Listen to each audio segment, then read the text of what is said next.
এই এতিম বাচ্চাকে আমরা নিব না। এতিম বাচ্চাকে নিয়ে আমাদের তেমন ফায়দা হবে না, আমাদেরকে বেশি টাকাও দিবে না। সুতরাং এই এতিম বাচ্চাকে কেউ নেয় না, সবাই ধনী ধনী বাচ্চা দেখে দেখে নিয়ে যাইতেছে। পরিশেষে একজন মহিলা, যার নাম ছিল হযরতে হালিমাতুস সাদিয়া রাদিয়াল্লাহু তাআলা আনহা, হালিমাতুস সাদিয়া রাদিয়াল্লাহু তাআলা আনহা, উনি উনার সম্প্রদায়ের মহিলাদের সাথে আসছে বাচ্চাকে নেওয়ার জন্য। উনি খুঁজতেছেন আরবের কোনো বাচ্চা পাচ্ছেন না। সমস্ত বাচ্চাদেরকে সমস্ত মহিলারা অর্থের বিনিময়ে, টাকার বিনিময়ে নিয়ে গেছে। পরিশেষে উনি চিন্তা করতেছেন, যেহেতু আমি কোনো বাচ্চা পাচ্ছি না, আমার কপালে যেহেতু কোনো বাচ্চা জুটতেছে না, শেষ পর্যন্ত যেহেতু এই বাচ্চাটা, এই মুহাম্মদ যেহেতু এতিম, তার যদিও বাচ্চা নাই, কিন্তু আমি কালি যাওয়া থেকে কমপক্ষে এতিম বাচ্চাটাকে নিয়ে যাই স্বামীর নিকট আবেদন করে।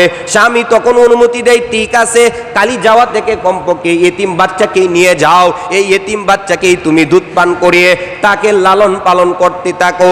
মা হালিমা বর্ণনা করেন, আমি যখন ওই বাচ্চা, এতিম বাচ্চা মুহাম্মদ আরবি সাল্লাল্লাহু আলাইহি ওয়াসাল্লামকে নিয়ে যখন আমি আমাদের বাহনের উপরে উত্তোলন হইলাম, বাহনের উপরে যখন সওয়ার হইলাম, তখন তাকায় দেখলাম আমার স্বামী ছিল সামনে, আর আমি ওই এতিম বাচ্চা এবং আমার দুধ পান করার এই ছোট বাচ্চাকে নিয়েছিলাম পিছনে। তখন সঙ্গে সঙ্গে আমাদের এই উট, আমাদের এই গাধাটা সঙ্গে সঙ্গে মাটির মধ্যে বসে যায়। আল্লাহু আকবার। আমি চিন্তা করলাম ব্যাপার কি, আমাদের যেই বাহনটা আমরা নিয়ে আসতাম, এই বাহনটা তো এত পরিমাণ দুর্বল না যে আমাদের 2-3 জনকে বহন করতে পারে না। ব্যাপার কি, কি কারণে এমন করতেছে? আবার যখন স্বামী সামনে উঠছেন, আবার তারা পিছনে উঠছেন, আবার এই বাহনটা একই অবস্থায় নিচের মধ্যে বসে গেল।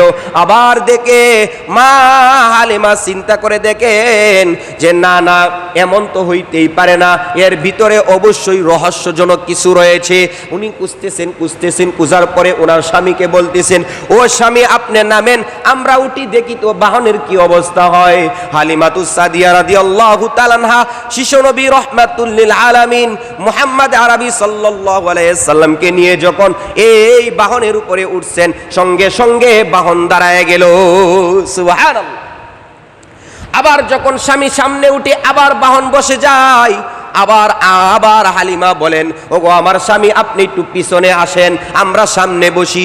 যখন হালিমাতুস সাদিয়া রাদিয়াল্লাহু তাআলা আনহু ওই এতিম নবীকে নিয়ে সামনে বসেন, আর ওনার স্বামী যখন পিছনে বসেন, তখন আর এই বাহনটা মাটিতে পড়ে যায় না। সুবহানাল্লাহ। এখন দাঁড়ায় থাকে, যখন ইশারা দিছেন, ইঙ্গিত দিছেন চলার জন্য, তখন ওই বাহনটা চলতে থাকে। এমন ভাবে চলতে থাকে, তার সাথে যেই সমস্ত মহিলারা তাদের নিজস্ব বাহনগুলা নিয়ে আসছিল, ওই বাহনগুলাকে পিছনে পেলে ওই হালিমাতুস সাদিয়া রাদিয়াল্লাহু তাআলা আনহার বাহনটা সামনের দিকে দ্রুত বেগে চলতে শুরু করে। বলেন সুবহানাল্লাহ। এখন হালিমাতুস সাদিয়া রাদিয়াল্লাহু তাআলা আনহার এই বাহনটা দেখে তার ওই সমস্ত কাফেলার লোকগুলা, মহিলারা জিজ্ঞেস করে, হালিমা বলো তো, আমাদের সাথে তুমি মক্কায় আসার আগে যেই বাহন ছিল, এইটা কি সেই বাহন না? কহা, এটা তো সেই বাহনেই। না, এটা বিশ্বাস হয় না, কারণ আসার সময় তোমার ওই বাহনটা এতই দুর্বল ছিল, বারবার আমাদের বাহনের পিছনে পড়ে যাইতো, আমরা সামনে যাইতাম আর বারবার তোমার জন্য অপেক্ষা করতাম। আর এখন তোমার ওই বাহনটা কেমনে এত দ্রুততার সাথে, এত তেজের সাথে চলে, এইটা বিশ্বাস করতে পারি না। আসলে এটা বিশ্বাস হওয়ারও কথা না। আসলে এইগুলা ছিল আপনার নবী, আমার নবী, হায়াতুন নবী, জিন্দা নবী, রহমাতুল লিল আলামিনের বরকত। সুবহানাল্লাহ। হালিমাতুস সাদিয়া রাদিয়াল্লাহু তাআলা আনহা এখন এই শিশু নবী, এতিম নবীকে নিয়ে যখন ওনাদের বাড়িতে প্রবেশ করলেন, আরে ওনাদের অবস্থা এত ছিল, এত দারিদ্র, এত গরিব ছিলেন, আর তখনকার ওনার বাড়িতে এমন দুর্ভিক্ষ চলতেছিল যে ওনার যে সমস্ত দুম্বা, যেই সমস্ত ছাগলগুলা ছিল, যেই সমস্ত বেড়াগুলা ছিল, যেইগুলা দুধ দিত, এমন অবস্থায় দুর্ভিক্ষ থাকার কারণে তেমন মরুভূমির মধ্যে ঘাস নাই, যেই কারণে এই প্রাণীগুলা মোটা তাজা ছিল। এই দুর্ভিক্ষর কারণে মোটা তাজা এই প্রাণীগুলা একবারে জীর্ণ শীর্ণ হয়ে যায়, একবারে হালকা হয়ে যায়, এমনকি তারা পেট ভর্তি খাইতেও পারে না, যেই কারণে তাদের ওলানের মধ্যে তেমন দুধ ছিল না। আল্লাহু আকবার।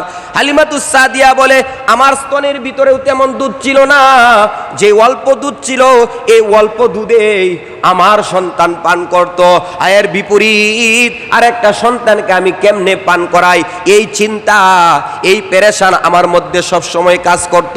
কিন্তু যখন এই ইতিম সন্তান মুহাম্মদকে নিয়ে গেলাম, সঙ্গে সঙ্গে আমি হালিমার স্তনে দুধে পরিপূর্ণ হয়ে যাই। সুবহানাল্লাহ।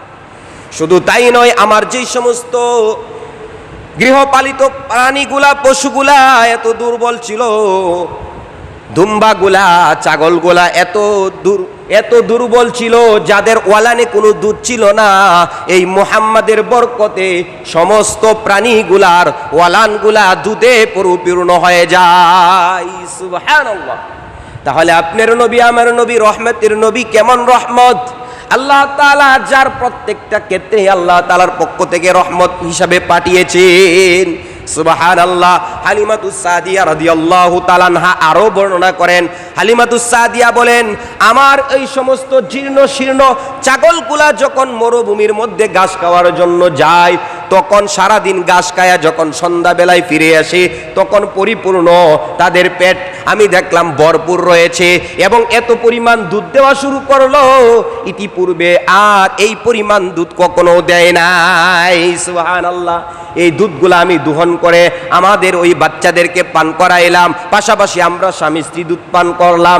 এরপরেও আমাদের জন্য পরিতৃপ্তি হয় সহকারে পান করার পরে অবশিষ্ট কিছু দুধ রয়ে গেল। সুবহানাল্লাহ। তখন আমার ওই স্বজাতীয় গোষ্ঠীর মহিলাগুলা তারাও বলে, হালিমা তুমি কোথায় তোমার ওই ছাগলকে চড়াইতে থাকো, কোথায় তোমার এই ছাগলগুলা চড়ে, যেই মাঠে তোমার এই ছাগলকে চড়াও, আমাদের রাকালদেরকেও বলবো তারাও যেন আমাদের এই ছাগলদেরকে তোমার ওই ছাগলের সাথে একসাথে ঘাস খাওয়ায়। কিন্তু কেরেশমা তো এই দিকে না, আসলে ঘাস খায়া তো কিছু হইতে পারে না, এই দিকে যা ছিল বরকত, এই বরকত ছিল মুহাম্মদে আরবীর বরকত। সুবহানাল্লাহ। এইভাবে বিশ্বনবী রহমাতুল লিল আলামিন আস্তে আস্তে যখন দুধ পান করতে শুরু করেন, হালিমাতুস সাদিয়ার নির্দিষ্ট পরিমাণ দুধ পান করার পরে হালিমাতুস সাদিয়ার যখন নির্দিষ্ট মেয়াদ শেষ হয়ে যায়, এই দিক থেকে চিন্তা করতেছেন, আমি আর একটু সময় যদি এই সন্তানকে রাখতে পারি, আরও কিছুদিন যদি আমার এই সন্তান আমার কাছে থাকে, এই মুহাম্মদ যদি কিছুদিন থাকে, তাহলে তার কাছ থেকে যে রহমত বরকত পেয়েছি, এই রহমত বরকতগুলো আর একটু লম্বা হবে। সুবহানাল্লাহ।